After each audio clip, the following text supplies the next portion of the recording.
اقرأوا سورة البقرة فإن أخذها بركة وتركها حسرة ولا تستطيعها البطلة.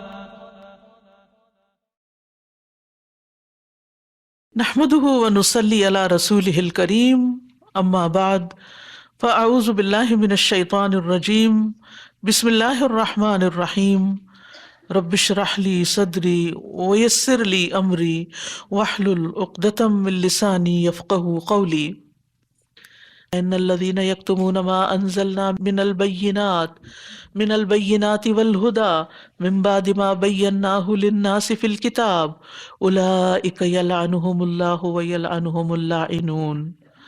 بے شک جو لوگ ہماری نازل کردہ واضح آیات اور ہدایت کو چھپاتے ہیں بعد اس کے کہ ہم نے ان کو اپنی کتاب میں لوگوں کے لیے کھول کر بیان کر دیا ہے، ایسے ہی لوگوں پر اللہ لعنت کرتا ہے اور تمام لعنت کرنے والے بھی ان پر لعنت کرتے ہیں. تو اس سے یہ پتہ چلتا ہے کہ علم کو چھپانا نہیں چاہیے. اصل میں یہ آیت یہود و نصارہ کے علماء کے بارے میں نازل ہوئی جنہوں نے نبی صلی اللہ علیہ وسلم کی صداقت کی نشانیوں کو چھپایا. لیکن یہ ہے کہ صرف ان کے لیے خاص نہیں ہے، کوئی بھی جو ایسا کرے اس کے لیے سخت وعید ہے. اس کے برعکس لوگوں کو خیر اور بھلائی کی تعلیم دینے والے پہ اللہ رحمت بھیجتا ہے. اس کے فرشتے ان کے لیے رحمت کی دعائیں کرتے ہیں، یہاں تک کہ پانی کے اندر مچھلیاں بھی رحمت کی دعائیں کرتی ہیں. تو اس لیے انسان کو علم حاصل کرنے کے بعد اسے آگے پھیلانا چاہیے اور علم کی قدر کرنی چاہیے، اس پر اللہ کا شکر ادا کرنا چاہیے. اور پھر اگر آپ خود نہ بتا سکتے ہو تو اچھی کتابیں، علم کی اچھی چیزیں جو ہیں وہ لوگوں کے اندر بانٹ سکتے ہیں. مثال کے طور پر اگر آپ کسی کو دعا لکھ کر نہیں دے سکتے تو آپ کیا کریں، لکھی ہوئی خرید کر، جس یہ نماز کے بعد کے اذکار ہیں.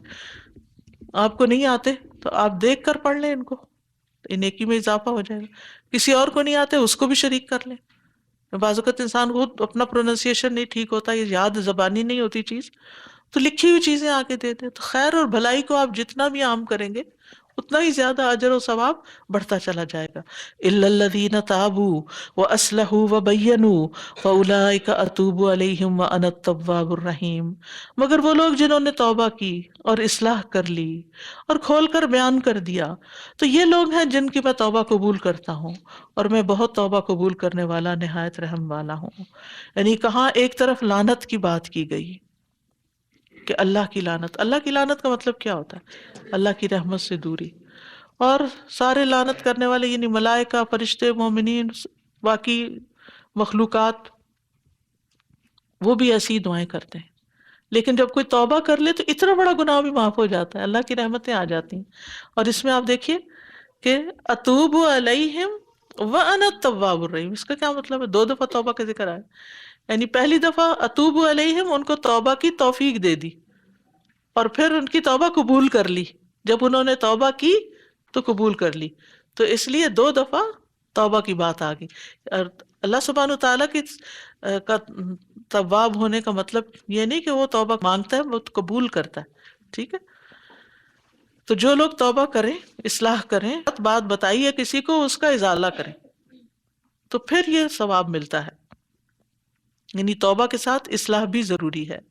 اچھا، یہ جو لعنت کرنے والے لعنت کرتے ہیں، اس سے یہ مطلب نہیں کہ انسان جس کسی کو دیکھے، کوئی آپ کسی کا مجھے ذرا یہ مسئلہ بتاؤ تو وہ کہ میں نہیں بتاتا، تو میرے پاس ٹائم نہیں ہے، تو آپ کہیں چل لعنت ہوتا ہوں.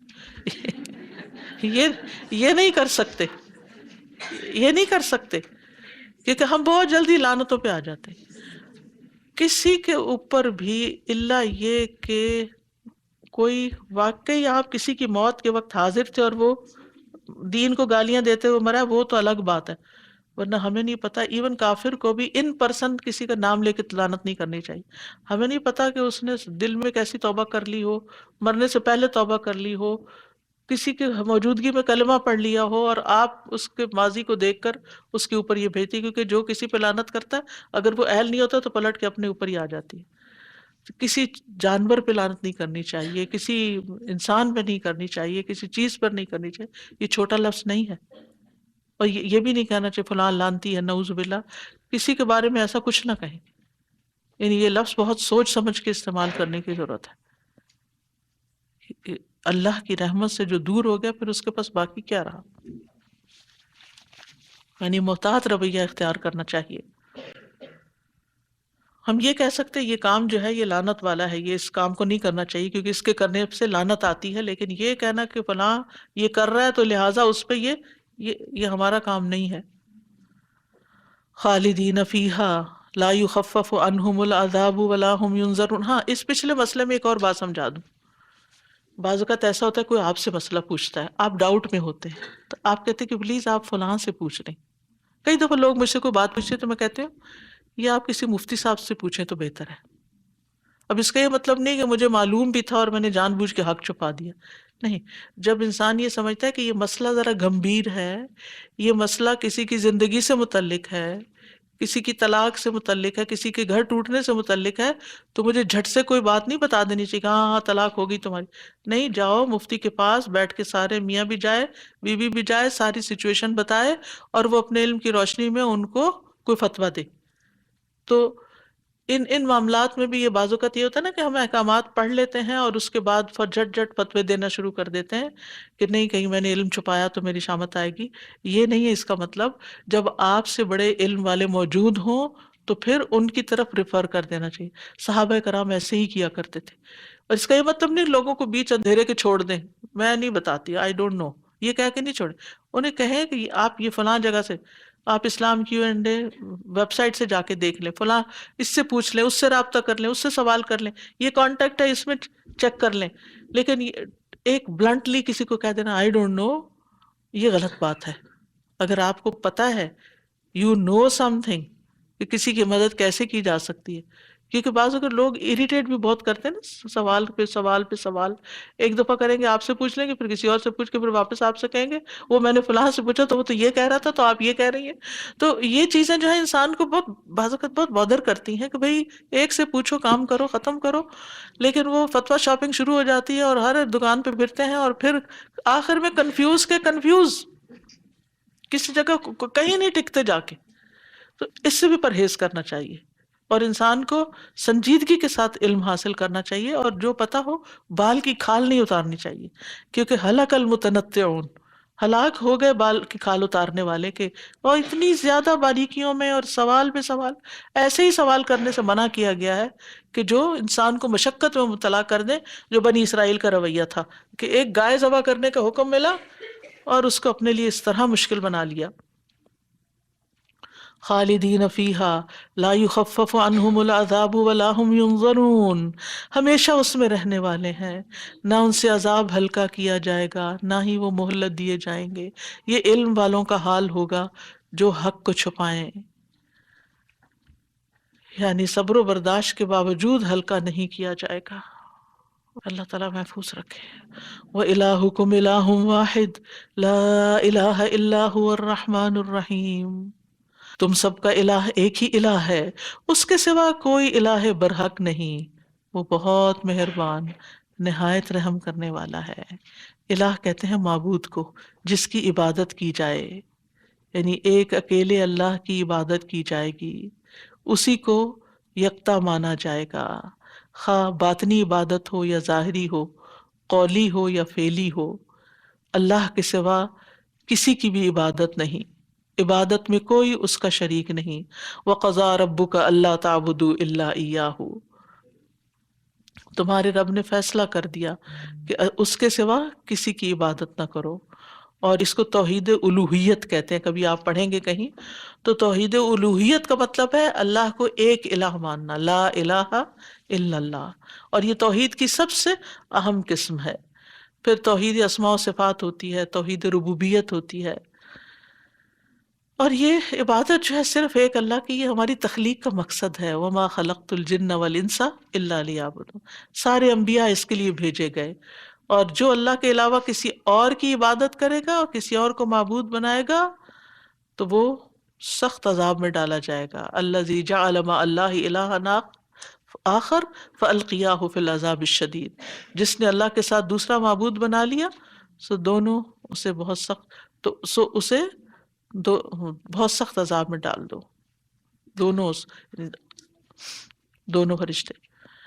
پھر فرمایا کہ الہ کے الہ ہونے کی نشانیاں کیا ہیں، اس نے کیا کچھ پیدا کیا ہے، ان نشانیوں سے اس کو پہچانو۔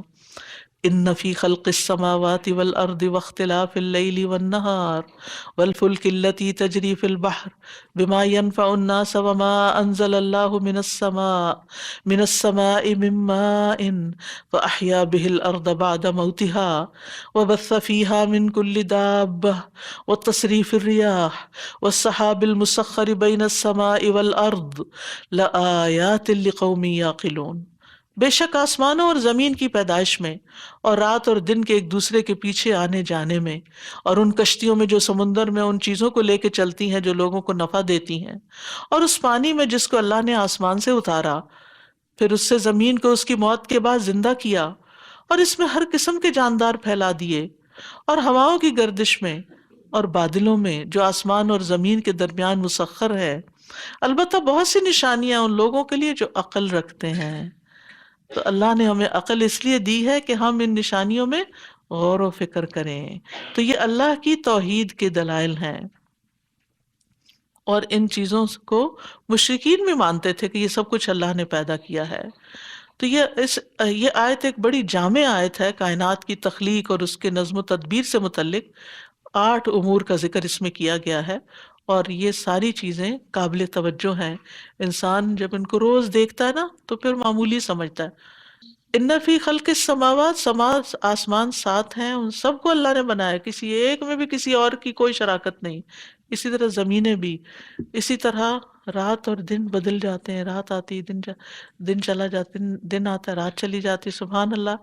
اور پھر پانی کے اوپر ایک سوئی بھی ڈوب جاتی ہے پانی میں، اور ایک بڑی بڑی کشتیاں چل رہی ہوتی ہیں، کروز چل رہے ہوتے ہیں، اور پھر بارش کس طرح برستی ہے قطروں میں، اور پھر زمین کے اندر سے کیسی فصلیں، جو ہی موسم بدلتا ہے زمین ہری ہو جاتی ہے، اور پھر طرح طرح کے جانور جاندار اتنے بے شمار کہ جن کی قسمیں بھی گننے سے عاجز ہے، ان کی تعداد تو پھر بھول ہی جائیں۔ اور پھر ہواؤں کا چلنا، کوئی ہوائیں بادلوں کو لے آتی ہیں اور کوئی لے جاتی ہیں، اور پھر کوئی تیز ہوتی ہیں، کوئی شمالی ہوا، کوئی جنوبی ہوا، کوئی ٹھنڈ لاتی ہے اور کوئی ٹھنڈ لے جاتی ہے۔ سبحان اللہ، کس طرح اللہ سبحانہ تعالیٰ کے احکام پر عمل کر رہی ہیں۔ اور صحاب کا مطلب ہوتا ہے کھینچنا، یعنی ہوائیں ان کو پش کر رہی ہوتی ہیں، پانی کو لے کے اٹھا کے ٹن و ٹن پانی اوپر سے لے جا رہی ہوتی ہیں، اور یہ آسمان اور زمین کے بیچ میں معلق کر دیے گئے ہیں۔ سبحان اللہ، اس سے بہتر جگہ کوئی نہیں ہو سکتی تھی ان بادلوں کی۔ تو اس میں عقل مندوں کو غور و فکر کرنا چاہیے۔ لیکن لوگوں نے کیا کیا؟ اللہ کی توحید کی نشانیاں دیکھنے کے باوجود غیر اللہ کو اللہ کا برابر بنا دیا۔ وَمِنَ النَّاسِ مَن يَتَّخِذُ مِن دُونِ اللَّهِ أَندَادًا يُحِبُّونَهُمْ كَحُبِّ اللَّهِ وَالَّذِينَ آمَنُوا أَشَدُّ حُبًّا لِلَّهِ وَلَوْ يَرَى الَّذِينَ ظَلَمُوا إِذْ يَرَوْنَ الْعَذَابَ أَنَّ الْقُوَّةَ لِلَّهِ جَمِيعًا وَأَنَّ اللَّهَ شَدِيدُ الْعَذَابِ۔ اور لوگوں میں سے بعض ایسے ہیں جو اللہ کے سوا دوسروں کو اس کا مد مقابل بنا لیتے ہیں۔ ند کہتے ہیں کسی کا مد مقابل، اور وہ ان سے ایسی محبت کرتے ہیں جیسے اللہ سے کرنی چاہیے۔ اور وہ لوگ جو ایمان لائے وہ اللہ کی محبت میں سب سے زیادہ شدید ہیں۔ اور کاش دنیا میں دیکھ لیں وہ لوگ جنہوں نے ظلم کیا، جب وہ عذاب دیکھیں گے تو جان لیں گے کہ بے شک قوت ساری کی ساری اللہ ہی کے لیے ہے، اور بے شک اللہ شدید عذاب والا ہے، سخت سزا دینے والا ہے۔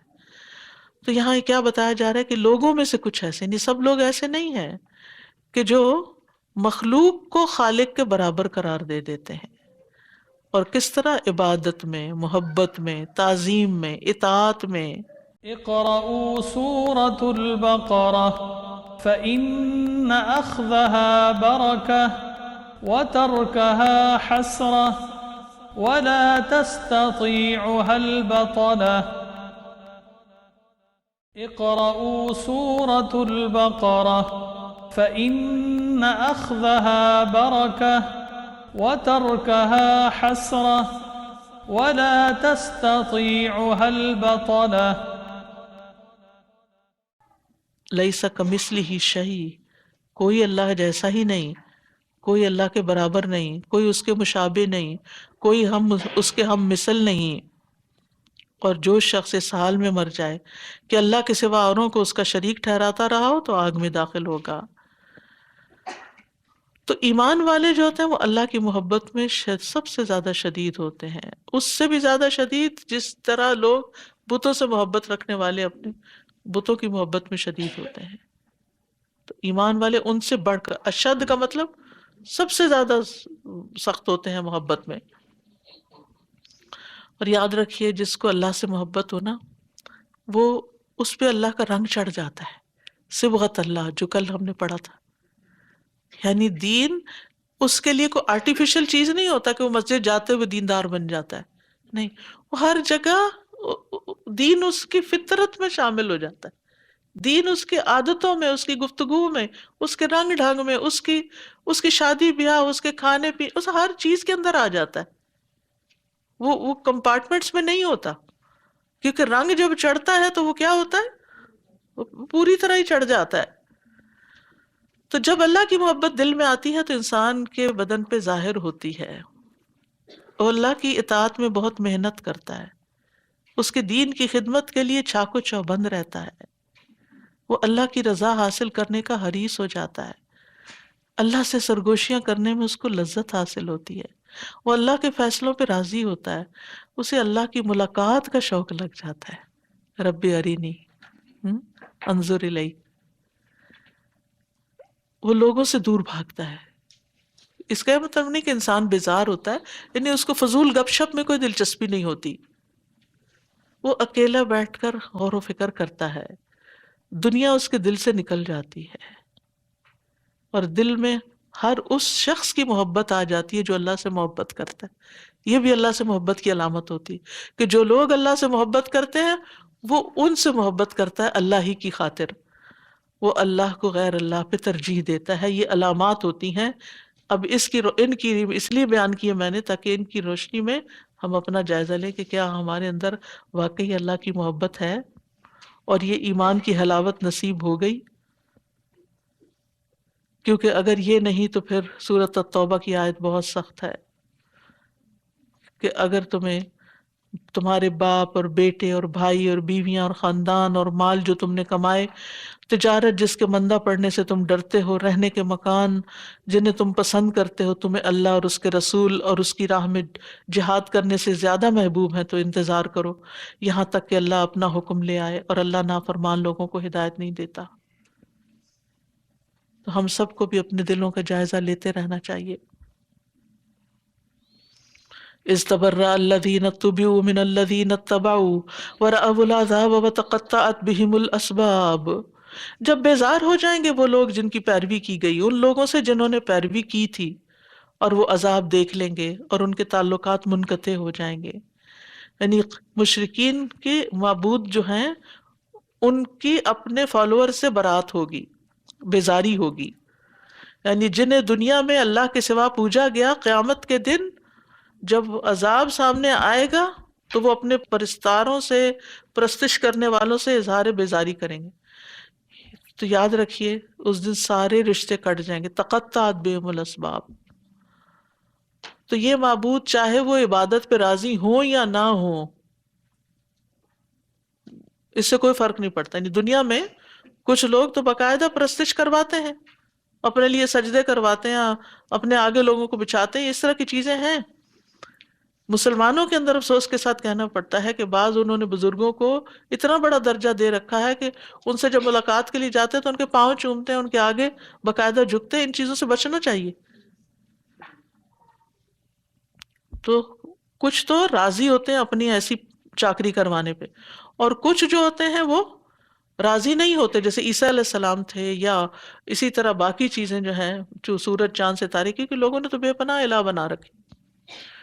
تو پھر قیامت کے دن وہ ان سے بیزار ہوں گے کہ ہم نے تمہیں نہیں کہا تھا. حتیٰ کہ شیطان بھی بیزار ہوگا، وہ کہے گا کہ میں نے تمہیں کب کہا تھا، میں نے تو دعوت دی تھی، تم ایسے میرے پیچھے آ گئے. ہر وہ شخص جس کو ہم اللہ کو چھوڑ کر جس کو فالو کر رہے ہوتے ہیں، یعنی اللہ کے حکم کے خلاف جا کے، قیامت کے دن وہ ساتھ چھوڑ جائے گا، وہ بالکل نہیں پوچھے گا. وقال الذين اتبعوا لو ان لنا كرة فنتبرأ منهم كما تبرؤوا منا كذلك يريهم الله اعمالهم حسرات علیہم وما ہم بخارجین من النار. اور جن لوگوں نے پیروی کی وہ کہیں گے کہ کاش ہمارے لیے ایک بار دنیا میں واپسی ہو، تو جس طرح یہ ہم سے بیزار ہو رہے ہیں ہم بھی ان سے بیزار ہوں، اس طرح اللہ ان کے اعمال ان پر حسرتیں بنا کر دکھائے گا اور وہ آگ سے ہرگز نکلنے والے نہیں. یعنی پیروی کرنے والے قیامت کے دن اعتراف کر لیں گے کہ ہم نے غلطی کی، ایک دفعہ واپس چلیں دنیا میں، اب ہم بھی ان کو نہیں پوچھیں گے جنہوں نے آج ہمارے ساتھ بے وفائی کی. لیکن اللہ تعالیٰ کہتے ہیں وَلَوْ رُدُّوا لَعَادُوا لِمَا نُهُوا عَنْهُ، واپس نہیں جا سکتا کوئی. کیوں؟ کیونکہ جس کو واپس کیا، اگر انہیں کیا بھی جائے تو یہ وہی کریں گے جو پہلے کرتے رہے. اور ان کے اعمال جو انہوں نے عقیدت کے پھول نچھاور کیے اور جو غلط کام کرتے رہے، وہ دیکھ دیکھ کے پریشان ہوں گے. حسرت جو ہوتا ہے ندامت کا سب سے اوپر والا درجہ ہوتا ہے، شدید نہ شرمندگی، اور آہیں بھریں گے کہ یہ ہم کیا غلطی کر کے آئے. انتہائی شرمندگی میں، پریشانی میں ہوں گے. اور ویسے بھی جنت میں جو بھی داخل ہوگا اسے بھی آگ کا ٹھکانہ دکھایا جائے گا کہ اگر وہ نافرمانی کرتا تو وہاں پڑا ہوتا، تو اس تاکہ وہ اور شکر کرے. اور جو بھی آگ میں داخل ہوگا اس کو جنت کا ٹھکانہ بھی دکھایا جائے گا، تاکہ اگر اچھے عمل کیے ہوتے تو یہاں جگہ ملتی، اس سے اور زیادہ حسرت بڑھ جائے گی. وما هم بخارجین من النار، اور یہ مشرک آگ سے کبھی نہیں نکالے جائیں گے. استغفر اللہ، اتنا بڑا گناہ ہے شرک. یا ایھا الناس کلوا مما فی الارض حلالا طیبا ولا تتبعوا خطوات الشیطان انہ لکم عدو مبین. اے لوگو، زمین میں جو بھی حلال اور طیب چیزیں ہیں وہ کھاؤ اور شیطان کے قدموں کی پیروی نہ کرو، بے شک وہ تمہارا کھلا دشمن ہے.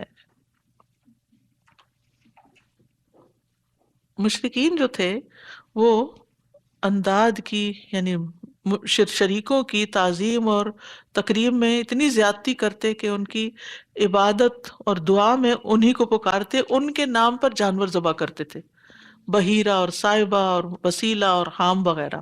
نہ ان پہ سواری کرتے، نہ ان کا گوشت کھاتے، اور ان کو اللہ کے قریب ہونے کا ذریعہ سمجھتے تھے. ما نعبدہم الا لیقربونا الی اللہ زلفی.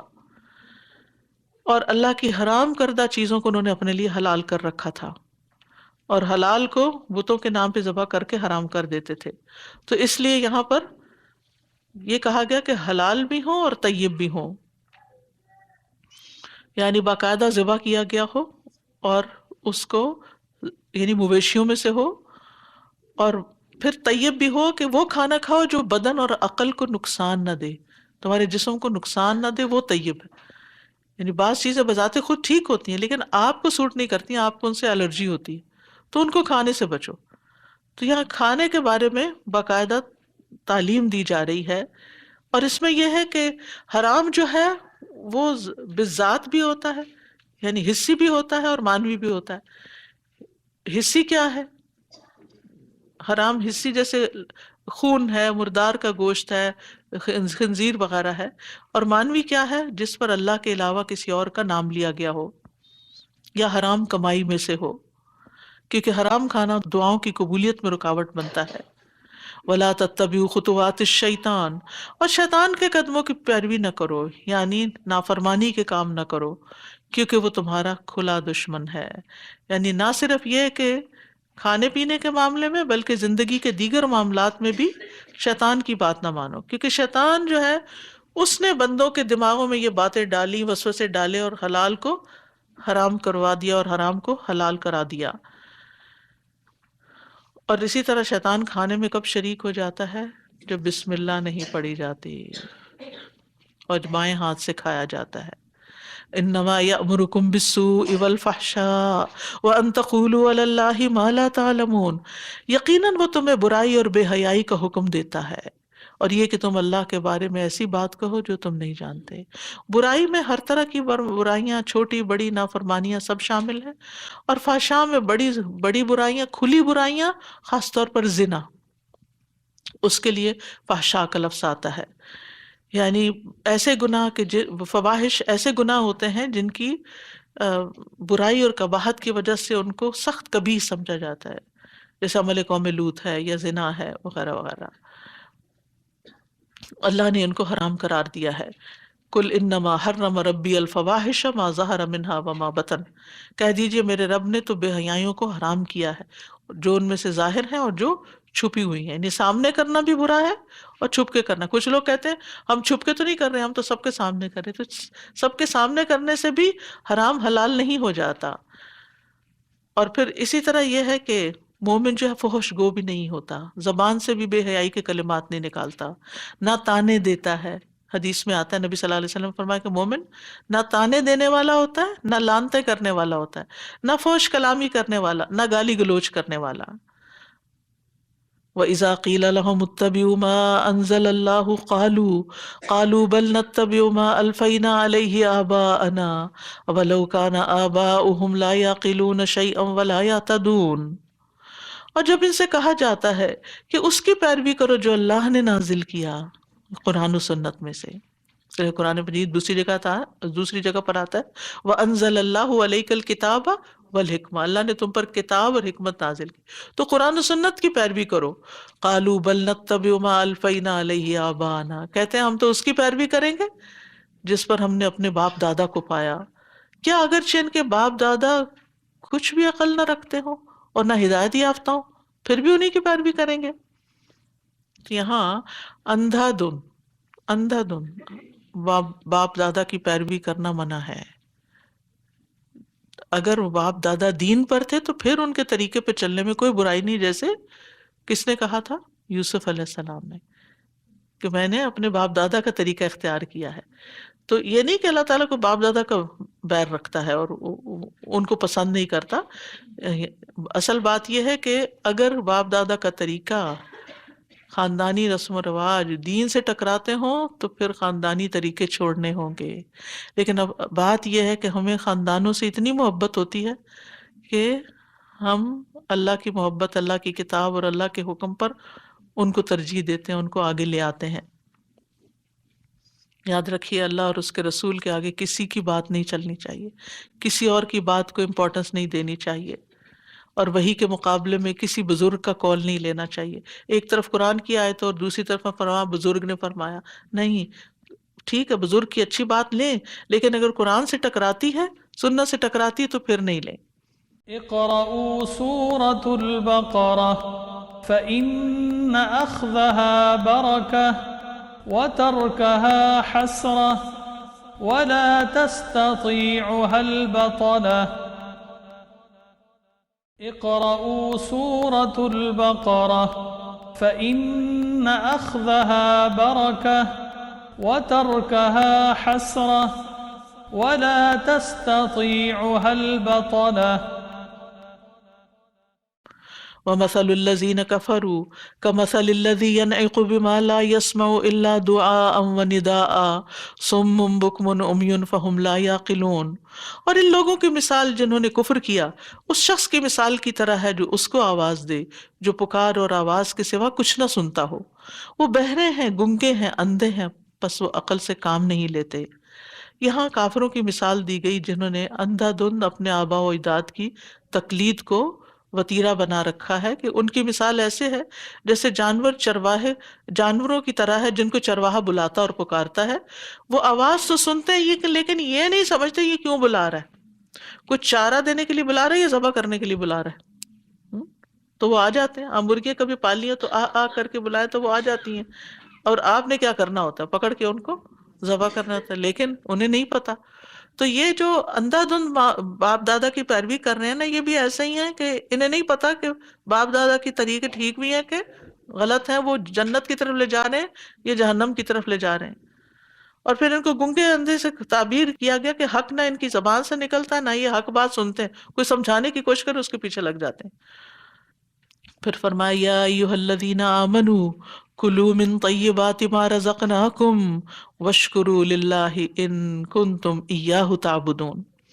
اے لوگو جو ایمان لائے ہو، کھاؤ اس میں سے جو پاکیزہ چیزیں ہم نے تمہیں بطور رزق عطا کی ہیں، اور اللہ کا شکر ادا کرو اگر تم اسی کی عبادت کرتے ہو۔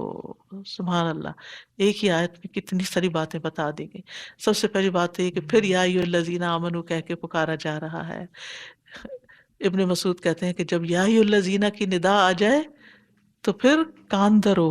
ہو سکتا ہے کہ کوئی فائدے کی بات بتائی جا رہی ہے جس پہ عمل کرنا ہو سکتا ہے کسی نقصان دہ چیز سے رکنے کے لیے کہا جا رہا ہو، تو فوراً سنو کہ کیا کہا جا رہا ہے. تو یہاں کیا کہا جا رہا ہے؟ کلوا من طیبات ما رزقناکم، پاکیزہ چیزیں جو ہم نے تمہیں بطور رزق دی ہیں ان کو کھاؤ. پیچھے یا ایھا الناس سارے انسانوں کو خطاب تھا، یہاں خاص ایمان والوں کو خطاب کر کے کہا جا رہا ہے کہ جو اللہ نے تمہیں حلال اور پاک دیا ہے وہ رزق کھاؤ، اور پھر کھا کے شکر ادا کرو. واشکروا للہ. نبی صلی اللہ علیہ وسلم نے فرمایا کھانا کھا کر شکر ادا کرنے والا صبر کرنے والے روزے دار کا درجہ پا لیتا ہے. اتنا بڑا اجر ہے، اتنا بڑا ثواب ہے. اور کھانا کا شکر کیا ہے؟ کھانے کا شکر یہ ہے کہ جب کھانا کھایا جائے تو اللہ کا نام لیا جائے. کیا کیا جائے؟ بسم اللہ پڑھی جائے. جب فارغ ہو جائے تو کیا کہیں؟ الحمدللہ کہیں. نبی صلی اللہ علیہ وسلم نے فرمایا کہ سب سے افضل شکر الحمدللہ کہنا ہے.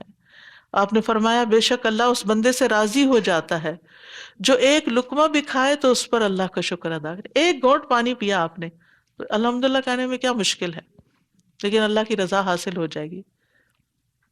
یا جو مشروب کا ایک گھونٹ بھی پیے تو اس پر اللہ کا شکر ادا کرے. اور پھر جو شخص کھانا کھا کے یہ دعا پڑھے الحمدللہ الذی اطعمنی ھذا الطعام ورزقنیہ من غیر حول منی ولا قوۃ، اللہ کا شکر جس نے مجھے یہ کھانا کھلایا اور اس نے مجھے رزق عطا فرمایا جس میں میری کوئی قوت اور طاقت شامل نہ تھی، تو اس کے گزشتہ گناہ معاف کر دیے جائیں. ہر دفعہ یہ پڑھ کے کھانے کی ٹیبل سے اٹھے اور ساتھ ہی گناہ بھی معاف ہو جائے. اب یہ ہے شکر کا فائدہ. پانی پینے کے آداب جو ہیں وہ کھانے پینے کے آداب کتاب اویلیبل ہے. یہ ہر ایک کی لازمی ضرورت ہے کہ ہمارا دین ہمیں اس بارے میں کیا تاکید کرتا ہے، کیونکہ اسی آیت کی تفصیل ہے کہ کیا کھانا چاہیے کیا نہیں کھانا چاہیے اور کھانے پینے کے آداب کیا ہیں. تو چکر بک سٹور کا بھی لگایا کریں تاکہ نئے نئے خزانے آپ کو ملے، خود بھی فائدہ اٹھائیں اور دوسروں کو بھی پہنچائیں. کیونکہ بہترین صدقہ جاریہ ہے کسی کو کوئی کتاب دینا، کوئی کارڈ دینا، کسی کی کوئی اس طرح کی مدد کرنا. وہ جتنی دفعہ اس سے دعا پڑے گا ساتھ آپ کو بھی ثواب ملے گا. پھر فرمایا انما حرم علیکم المیتۃ والدم ولحم الخنزیر وما اہل بہ لغیر اللہ فمن اضطر غیر باغ ولا عاد فلا اثم علیہ ان اللہ غفور الرحیم. اس نے تو تم پر صرف مردار اور خون اور سور کا گوشت اور جس چیز پر اللہ کے سوا کسی اور کا نام پکارا جائے وہ حرام کیا ہے. پھر جو مجبور کر دیا جائے، نہ چاہنے والا ہو یعنی حرام کو، نہ حد سے بڑھنے والا ہو کہ زیادہ کھائے مجبوری کی حالت میں، تو اس پر کوئی گناہ نہیں. بے شک اللہ بہت بخشنے والا نہایت رحم کرنے والا ہے. تو یہاں پر آپ دیکھیے کہ بڑی بڑی حرام چیزوں کا ذکر کر دیا گیا. 3 تو حصی ہیں، کیا؟ مردار، خون اور لحم الخنزیر. اغلبیت کی وجہ سے صرف گوشت کا ذکر کیا گیا، ورنہ خنزیر کی ہر چیز ہی حرام ہے. تیل، چربی، ہر سب پروڈکٹس، بائی پروڈکٹ، سب کچھ. اور پھر ایک چیز مانوی ہے جو حلال کو بھی حرام کر دیتی، وہ یہ کہ ذبح کرتے ہوئے کسی جانور پر اللہ کے علاوہ کسی اور کا نام لے لیا جائے، یہ صرف غیر اللہ کا نام لیا جائے، یا کسی بت کے استان پر ذبح کیا جائے، یا پھر کسی قبر کے پاس لے جا کے ذبح کیا جائے، یا اللہ کے سوا کسی اور کے نام پر اس کو خوش کرنے کے لیے اگر آپ نے ذبح کیا تو وہ بھی اسی طرح حرام ہو جائے گا جیسے لحم الخنزیر ہے. تو ان چیزوں سے بچنے کی ضرورت ہے. فمن اضطر، جو مجبور ہو گیا، کچھ اور ہے ہی نہیں بیچارے کے پاس کھانے کو، لیکن یہ کہ وہ طلبگار نہیں کہ مجھے حرام ملے، نہ اسے شوق ہے حرام کھانے کا، تو پھر فقہی قاعدہ ہے الضرورات تبیح المحظورات، کہ جو ضرورتیں ہوتی ہیں وہ حرام کو مباح کر دیتی ہیں.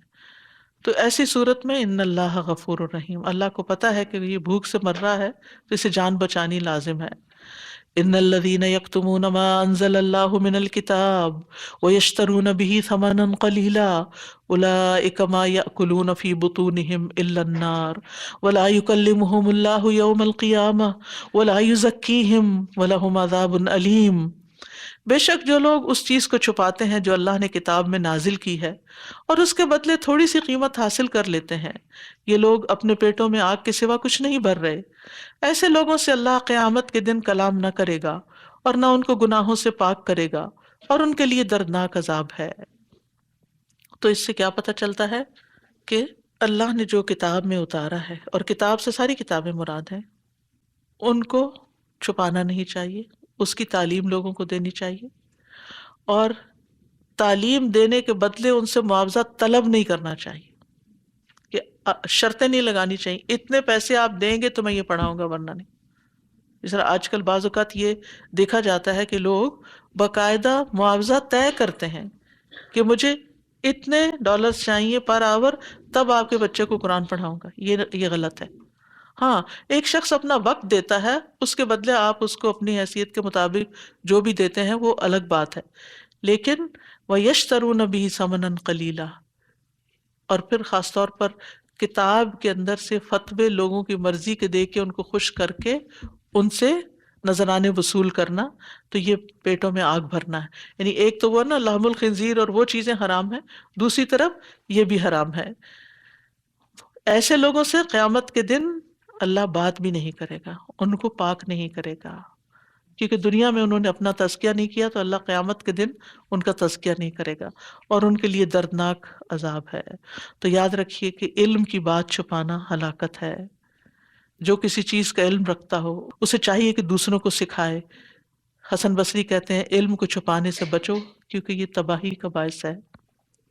علم نہ پھیلانا اپنے نفس کے ساتھ گمراہی اور جہالت ہے، اور علم پھیلانے والے کے لیے نبی صلی اللہ علیہ وسلم نے دعا کی ہے، نضر اللہ امرأ سمع مقالتی فحفظها ووعاها وبلغها من لم يسمعها ثم ذهب بها الى من لم يسمعها۔ اللہ اس شخص کو تر و تازہ رکھے جس نے میری بات سنی، پھر اس کو یاد کیا، اسے یاد رکھا، اور اس شخص کو پہنچایا جس نے انہیں سنا، اور پھر جس نے ان کو نہیں سنا اس کو بتانے کے لیے اس کی طرف گیا۔ یعنی کچھ تو خود سننے آ جاتے ہیں اور کچھ کو جا کے بتانا پڑتا ہے۔ یہ دونوں طریقوں سے علم کو پھیلانا چاہیے، کیونکہ بعض اوقات لوگ کہتے ہیں پیاسے کو کنویں کے پاس آنا چاہیے، ہم تو یہ بیٹھے ہیں جو آئے سیکھے سیکھے، جو نہیں آتا اس کی مرضی۔ نہیں، بعض لوگوں کو اس کی قدر نہیں ہوتی۔ آپ کو خود بھی جا کے، جیسے نبی صلی اللہ علیہ وسلم خود جاتے تھے وضو کے اوقاز وغیرہ میں، لوگوں کے پاس جا کے، اور بعض اوقات لوگوں کو دعوت دیتے تھے۔ تو ہر طرح سے جو بھی موقع ملے انسان کو خیر کی بات پہنچانی چاہیے۔ اولئک الذین اشتروا الضلالۃ بالہدی والعذاب بالمغفرہ فما اصبرہم علی النار۔ یہی وہ لوگ ہیں جنہوں نے ہدایت کے بدلے گمراہی اور مغفرت کے بدلے عذاب خریدا، پس کتنا صبر ہے ان کا آگ پر۔ استغفر اللہ۔ یعنی ان کافروں نے ہدایت کے بدلے گمراہی لے لی اور بخشش کے بدلے آگ کو قبول کر لیا۔ یعنی دوسرا معنی یہ بھی ہے کہ کون سی چیز ہے جو انہیں آگ کے عذاب کو برداشت کرنے پہ آمادہ کر رہی ہے، کہ یہ اللہ کی نافرمانیوں پہ کمر باندھے ہوئے ہیں۔ ذالک بأن اللہ نزل الکتاب بالحق وان الذین اختلفوا فی الکتاب لفی شقاق بعید۔ یہ اس لیے کہ بے شک اللہ نے کتاب حق کے ساتھ نازل کی۔ آج دیکھیں بار بار حق کے ساتھ اتارنے کی بات ہو رہی ہے، اور یقیناً جن لوگوں نے اس کتاب میں اختلاف کیا البتہ وہ ضد میں حق سے دور جا پڑے ہیں۔ تو ایسا اختلاف بدبختی اور مصیبت ہے، یعنی قرآن کے ذریعے جھگڑا کرنے کی ممانعت ہے۔ نبی صلی اللہ علیہ وسلم نے فرمایا قرآن کے ذریعے جھگڑا نہ کرو، اور نہ اللہ کی کتاب سے بعض کو بعض کے ذریعے جھٹلاؤ، بس اللہ کی قسم بے شک مومن قرآن کے ساتھ جھگڑا کرے گا تو مغلوب ہو جائے گا، اور منافق قرآن کے ساتھ جھگڑا کرے گا تو غالب آ جائے گا۔ اور دوسرا یہ کہ اس طرح کی کوشش نہیں کرنی چاہیے کہ قرآن میں ایک جگہ تو یہ آتا ہے، دوسری جگہ تو یہ آتا ہے، تو یہ اس کے کانٹراڈکٹ کر رہا ہے، اور یہ نہیں۔ آپ کا علم کم ہے اس لیے آپ کو اختلاف نظر آ رہا ہے، اگر آپ اس کو اس کے کانٹیکسٹ میں پڑھیں تو آپ کو مطلب سمجھ آ جائے گا۔ تو بہرحال اللہ سبحانہ و تعالی ہمیں ہر شر سے محفوظ رکھے، صحیح علم عطا کرے اور صراط مستقیم دکھائے، اور ہمیں سورۃ البقرہ کی برکتیں عطا فرمائے۔ وآخر دعوانا ان الحمد للہ رب العالمین۔ سبحانک اللہم وبحمدک، اشہد ان لا الہ الا انت، استغفرک واتوب الیک۔ السلام علیکم ورحمۃ اللہ وبرکاتہ۔ اقرأوا سورة البقرة فإن أخذها بركة وتركها حسرة ولا تستطيعها البطلة